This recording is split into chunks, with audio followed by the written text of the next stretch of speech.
देखो इस वीडियो में हम पढ़ेंगे कि मिडल टर्म क्या होता है। पिछले वीडियो में हम लोग पढ़े थे what term, whose term, which term, n की वैल्यू फाइंड करना पड़ लेता है, ठीक है ना। एन कैसे फाइंड करना है, एपी क्या होता है, एपी किसको बोलना है, रूट में होगा, विदाउट रूट में होगा, ये सब हम लोग पढ़ लिए थे, ठीक है ना। इस वीडियो में हम लोग पढ़ेंगे कि जो एक्स्ट्रा क्वेश्चन आते हैं, मिडल टर्म क्या होता है, नेगेटिव टर्म का मैं आपको पहले भी पिछले वीडियो में बताया था। तो इस टाइप के क्वेश्चन आपको आते हैं, ठीक है ना। तो ये देख लो ये कैसे हम करते हैं, ठीक है। देखो सबसे पहले आपको क्या करना है, मध्य पद ज्ञात करना है। मिडल टर्म क्या बोला हिंदी में इसको, देखो 6, 13, 20 कंटिन्यू के साथ 216 का मध्य पद ज्ञात करे। मध्य पद ज्ञात करे। अब बताओ अगर हम इस पूरे से मान लो मैं लिख दिया 1 2 3 4 5 6 7, तो इसे पूछूंगा बताओ मिडल टर्म कौन सा है, क्या बोलोगे, आधा आधा 3 इधर हो गया काउंट और 3 इधर हो गया काउंट, बीच में कौन आ गया 4 हो गया, ये हो गया मिडल टर्म यानी मध्य पद हो गया। तो ऐसे तो कम नंबर में बताना आसान है, लेकिन अगर आपका आ गया कि यहां से लेकर 6 से लेकर 2 और 6 तक मिडल टर्म कौन सा हुआ, तो कंटिन्यू डिफरेंस लिख लास्ट में मालूम चलेगा कि मिडल टर्म, बीच में दोनों काउंट करो फिर देखो मिडल टर्म कौन सा, बहुत टाइम लगेगा। इसकी फॉर्मूला होता है, फॉर्मूला क्या होता है, n प्लस 1/2 th, हिंदी बोले वही पद लिख देना, ये आपको निकालना मिडल टर्म। हिंदी में क्या बोलते हो, मध्य पद की ये क्या होता है, फॉर्मूला होता है, ठीक है ना। मध्य पद की क्या होता है, फॉर्मूला होता है। तो यहाँ पे आपको क्या चाहिए, एन चाहिए, बिना एन का मिडल टर्म कभी निकलता नहीं है। जब तक एन नहीं निकलेगा तो मिडल टर्म नहीं निकलेगा, तो एन जरूरी है निकालना। तो एन हम कैसे फाइंड करेंगे वो देख लो, अभी पिछले वीडियो में यही सीखे हो ना, एन कैसे फाइंड करते हैं, ठीक है। आप देखो यहाँ पे, तो यहाँ पे आपको देखो ए की वैल्यू क्या हो गया, ए की वैल्यू हो गया 6, डी कैसे आ गया, इनमें से माइनस करो 13 माइनस 6, डी क्या हो गया, ए की वैल्यू हो गया, ए डी कितना हो गया, ए 7 हो गया, ए डी हो गया। जो लास्ट में होता है क्या होता है, एन होता है। एन की वैल्यू क्या आपका है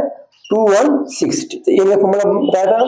a plus n minus 1 into में डी इक्वल में 216। ए की वैल्यू क्या आपका है 6 है, अब प्लस एन माइनस 1 और डी की वैल्यू क्या आपका 7 है इक्वल में 216, ये जाकर माइनस कर दो तो n माइनस 1 7 इक्वल में 216 माइनस 6, तो क्या हो गया n माइनस 1 7, इनको माइनस करोगे क्या आएगा 2 10 आएगा, इनसे एक कट रहा है 7 3 और यह 0 प्लस हो गया, तो आपको क्या हो गया n माइनस 1 इक्वल में क्या हो गया 30, इधर प्लस हो गया, तो आपका n की वैल्यू जो है आपका क्या हो जाएगा, इधर प्लस हो गया तो n की वैल्यू आपका क्या हो गया 31 आ गया। अब n की वैल्यू क्या हो गया 31 आ गया। अब निकालना का आसान है क्योंकि n की वैल्यू आ गया कि माइनस जाएगा प्लस हो जाएगा। अब निकालो मिडल टर्म, क्या निकाला पे middle term, middle term formula लिखो, देखो यहाँ पे क्या है n प्लस 1/2, यहाँ पे लगा देना th, और जो हिंदी मीडियम है वो लगा देना वे पद, क्या लगा देना वे पद वहां पर लगा देना। देखो तो n की वैल्यू क्या है 31 प्लस 1/2, यहाँ लगा दो th, 31 कितना हो गया आपका 32/2, ये लगा दो th, इसको कट करोगे तो कितना हो गया आपका, इसको कट करो 16 आ गया, तो क्या हो गया 16 टर्म। तो बताओ इसका 16 टर्म जो होगा ना वो मिडल टर्म होगा, 16 टर्म, ठीक है ना। अब 16 टर्म का फॉर्मूला भी पढ़े हो, क्या होता है 16 टर्म फॉर्मूला बताओ, A16 होता है तुम्हारा, क्या होता है A16, फॉर्मूला क्या होता है इसका A प्लस 15D, तो यहाँ पे कौन सा हो गया ए की वैल्यू आपका कौन सा आ गया, देखो यहाँ पे 6 आ गया प्लस 15 और डी की वैल्यू आपका क्या हो गया 7 आ गया, तो 7 लिखो यहाँ पे, तो 6 प्लस 7 को 15 से करो तो 105 आएगा, इनको प्लस करोगे तो क्या आएगा 1 आएगा। तो इसका जो मिडल टर्म आएगा अगर आप इसी मतलब डिफरेंस जाओगे तो मिडल टर्म कौन सा होगा 111, 111 पद होगा मिडल टर्म, ठीक है। ये हो गया आपका मिडल टर्म हो गया, ठीक है।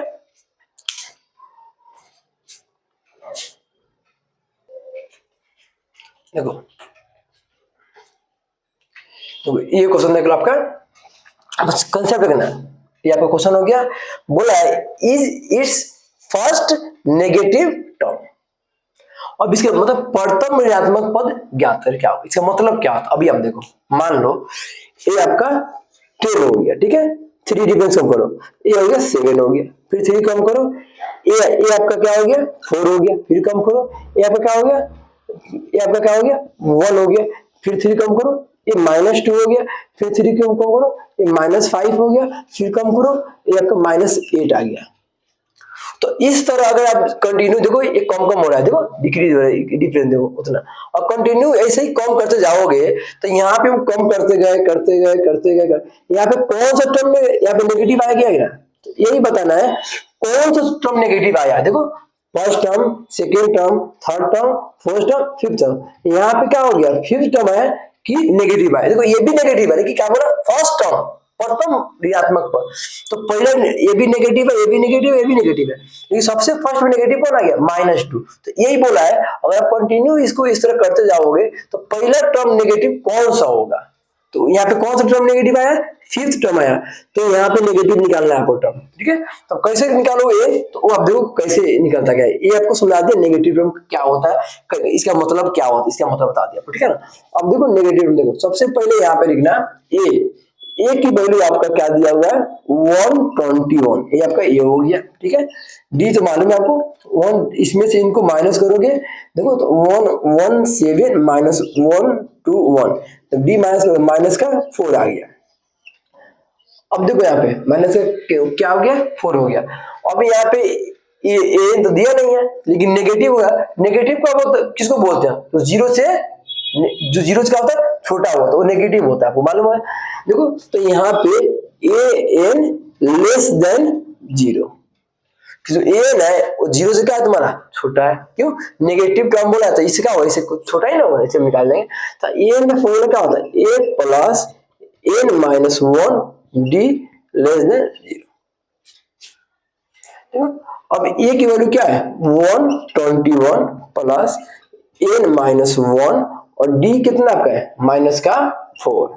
ठीक है। फिर आपको ये साइन को कुछ मत करना, एक प्लस है क्या हो गया माइनस, तो एन माइनस 1 माइनस का 4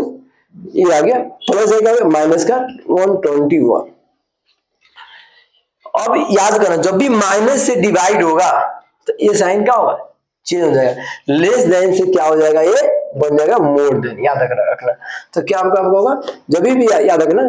एन माइनस 1, देखो ये लेस देन है ना तो इसको डिवाइड करोगे तो ये आपका क्या हो जाएगा ऐसे बन जाएगा, ऐसे ये साइन मोर देन बन जाएगा, ऐसे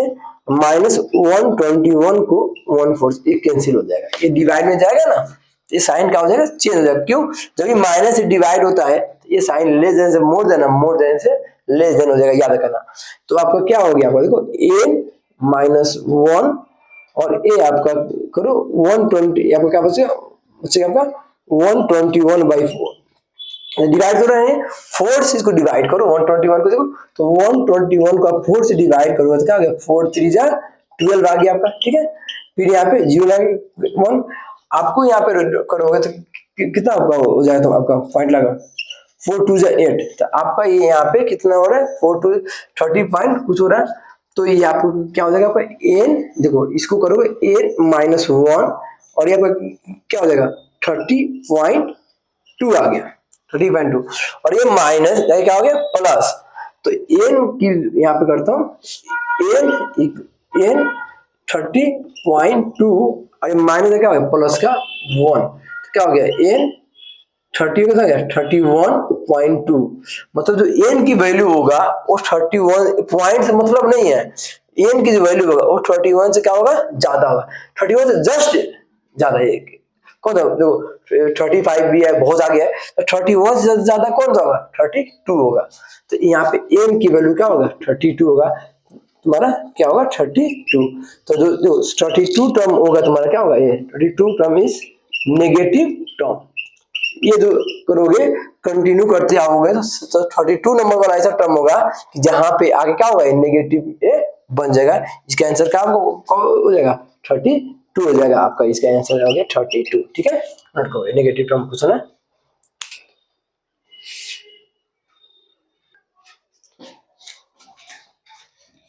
देखो अभी आप क्या पढ़े हो मिडल टर्म पढ़ लिए, नेगेटिव टर्म पढ़ लिए और ये आपका बोला है 8 टर्म, और सिंपल सा बोलता है 8 टर्म, तो बताया तो पिछले वीडियो में कि 8 टर्म कैसे फाइंड करते हैं, लेकिन इसमें बोला है 8 टर्म फ्रॉम द एंड, मतलब इधर से अंतिम से 8 टर्म कौन सा होगा, ठीक है ना। देखो अंतिम से 8वां पद ज्ञात करें, तो इस क्वेश्चन हम कैसे करते हैं वो देख लो। क्वेश्चन में भी बोला कभी भी क्वेश्चन करना होगा तो पहले डायरेक्ट ये इतना ही पढ़ के क्वेश्चन मत कर देना, कितना बस ये पढ़ते हैं 8 टर्म फाइंड करना है, ए और डी दिया हुआ पुट करेंगे आंसर आ जाएगा कि नहीं। पहले क्वेश्चन का पूरा पढ़ना, क्वेश्चन बोल क्या बोला है 8 टर्म तो फाइंड करना है, कहां से करना है एंड से, मतलब अंतिम से करना है 8वां पद क्या होगा, ठीक है। तो हम कैसे करें वो देख लो। तो ए की वैल्यू आपको जो ए की वैल्यू है, ए की वैल्यू ये क्या दिया हुआ है, देखो ए की वैल्यू दिया हुआ है 7, पहले बाद में जो सबसे लास्ट में है ना उसको पहले लिख दो 184, और यहाँ पे कितना का डिफरेंस हुआ है देख लो, 3 क्या है, 3 कम कर दो यहाँ से, 3 कम करोगे तो बताओ आपको क्या होगा 181, 3 और कम करो 178, 3 और कम करो 175, ये कंटिन्यू हो जाएगा, है ना। तो यहाँ पे ए जो पहले ए की वैल्यू हो गया, ए की वैल्यू क्या हो गया 184, ये आपका हो गया ए फर्स्ट टर्म हो गया, ठीक है। और डी अभी बताया डी कैसे करोगे, 181 में से 184 को माइनस कर दो, डी क्या हो गया माइनस का 3 आ गया, ठीक है। और फाइंड क्या करना है 8 टर्म, अभी पढ़े हो 8 टर्म कैसे फाइंड करते हैं, ए8 का फॉर्मूला क्या होता है बता दो, 8 प्लस जितना हो उसे कम कर दो, तो इसमें से माइनस कर दोगे क्या हो गया 7d, तो ए की वैल्यू क्या हो गया 184 प्लस 7 और डी क्या है माइनस का 3, तो यहाँ क्या हो गया 184 माइनस प्लस माइनस 721, इनको माइनस करोगे आपका 163 आएगा। तो अगर इसे अब पीछे आओगे 3 का डिफरेंस करते करते तो आपका 8 नंबर पे कौन से मिलेगा 163 मिलेगा, ये आपका आंसर हो गया, ये 163 आपका हो गया, ठीक है।